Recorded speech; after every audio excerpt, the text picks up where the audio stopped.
కాబట్టి పక్కన ఎవరినో అడుగుతాడు, ఎవరు కలిశారు ఈ మధ్యలో అని అడుగుతాడు. అక్కడ ఉన్న పిఏ ఎవరి పేరో చెప్తాడు, వీళ్ళు వచ్చారండి అని. వాళ్ళే చెప్పుంటారులే అని. ఎందుకు? వీళ్ళిద్దరికి ఏదో సంథింగ్ క్లాష్ ఉంటుంది సైకలాజికల్ గా. ఆ క్లాష్ నే ఎక్స్ప్లెయిన్ చేస్తారు అక్కడ.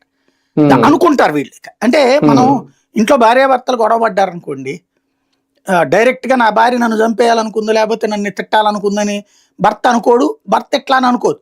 నా నా భర్తని మా ఆడబొడిచి ఏదో చెప్పుంటది, మా అత్తగారు ఏదో చెప్పుంటది, మా మాంగారు ఏదో చెప్పుంటారు, ఆయనకు సంబంధించిన పుట్టింటి తరపున వాళ్ళు ఎవరో చెప్పుంటారు అని భార్య అనుకుంటది. లేదంటే కాపురం వెంట చేస్తుంది ఈవిడ. అట్లాగే నా భార్య మంచిదే, నా భార్యకి ఇట్లాగే చెప్పింది ఎవరు అంటే ఈ 2 రోజుల్లో ఫోన్ చేసిన పేర్లు అయ్యో గుర్తుకు తెచ్చుకుని భర్త ఆళ్ళని తిట్టుకుంటాడు. ఎందుకంటే భార్యతోనే కాపురం చేయాలి కాబట్టి. ఈ క్వార్టర్ల వ్యవహారం ఇదే ఉంటుంది. అంటే నేను చూసిన ఈ 32 ఏళ్ల నా జర్నలిజం ఫీల్డ్లో నేను చూసిన ఇంతమంది ముఖ్యమంత్రులు, ఇంతమంది పార్టీల నేతల దగ్గర చుట్టూ ఉన్న క్వార్టర్లో అధినేతని ప్రభావితం చేయగలిగిన మగాడు ఎక్కడ నాకు కనబడలే.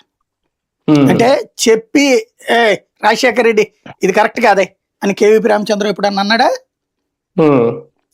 కన్విన్స్ చేస్తానికి ట్రై చేస్తాడు. ఫైనల్ డెసిషన్ ఎవరు తీసుకుంటాడు?